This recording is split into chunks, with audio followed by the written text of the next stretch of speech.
The first thing Ethan Hayes noticed wasn't the laughter. It was the fear behind it. He had stopped at the city park for a quiet walk, hoping to clear his mind after another exhausting day running his billion-dollar tech company. But the moment he heard those sharp, mocking voices, something inside him froze. Across the playground, a thin girl in worn-out clothes stood alone. Her sneakers were torn, the laces frayed. Two older kids circled her like vultures, teasing her for looking poor, for wearing trash shoes, for not belonging here. She kept her head down, clutching a small paper bag like it held her whole world. Ethan didn't think. He just walked. The bullies scattered when they saw him. Everyone in this city knew his face. But the girl didn't look up. She just whispered, "Thank you, but you didn't have to." Ethan knelt beside her, gently pulling the broken laces together. "I think everyone deserves kindness," he said softly. "What happened to your shoes?" She hesitated. I don't have another pair." Her voice cracked, and that's when Ethan noticed the bruises on her knuckles. The way she kept hiding her left hand. The way she winced every time she moved. Something wasn't right. As he finished tying the laces, he finally asked, "What's your name?" She looked at him, and the truth hit him so hard he felt the air leave his chest. Because he knew those eyes. He had seen them before. But where? Ethan's breath caught as the girl lifted her face fully into the light. Those eyes, soft brown, filled with quiet strength and deep sadness, pulled him backward in time. He remembered standing in a crowded courthouse years ago, staring at those same eyes on a woman begging the judge for mercy, a woman with the same shape of face, the same trembling hands, the same wounded dignity. He whispered, almost afraid to hear the answer. "Is your mother Clara?" The girl's lips parted in shock. You knew my mom?" Ethan nodded slowly. "She worked at our old headquarters. She helped my dad when he first started the company. She was one of the kindest people I've ever met."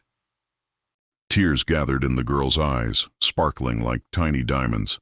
"My mom always talked about a man named Mr. Hayes, who treated her with respect when no one else did." Ethan's chest tightened.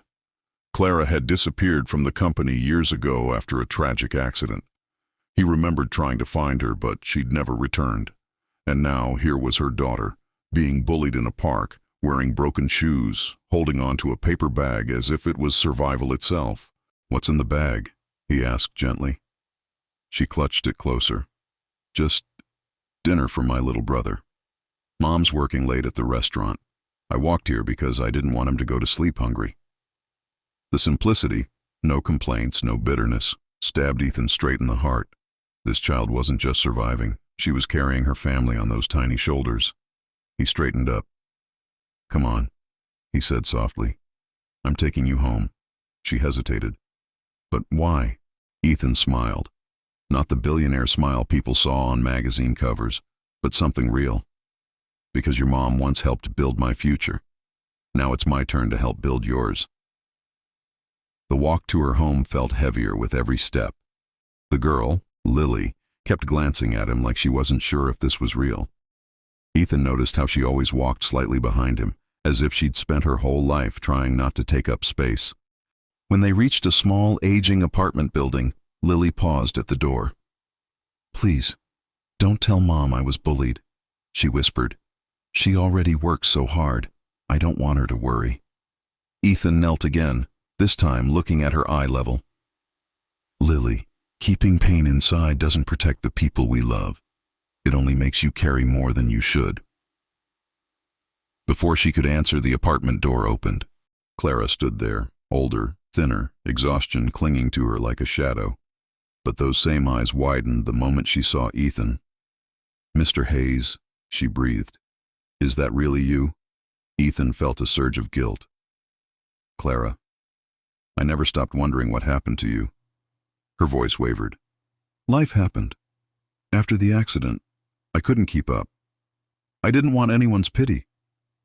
Lily rushed to put the food bag on the small kitchen table, pretending she didn't hear the crack in her mother's voice. The apartment was tiny, one sofa, one table, two chairs, but it radiated something Ethan hadn't felt in years. Warmth without luxury, love without conditions. Clara finally looked at him, tears filling her eyes.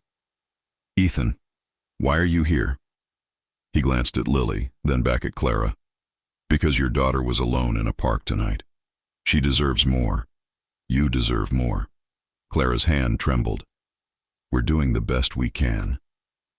Clara's breath hitched, caught between pride and relief. For a moment, the tiny apartment felt suspended in silence, 3 lives standing at the edge of something none of them expected. Clara wiped her eyes quickly. "Ethan, I don't want charity." He shook his head. "This isn't charity. It's responsibility. It's gratitude. And honestly, it's the right thing to do." Lily stepped closer, her voice barely above a whisper. "Mom, he helped me. The kids were mean, and he tied my shoes." She looked at Ethan with a shy smile. "No one's ever done that." Clara's expression softened, the mother in her breaking through the fears.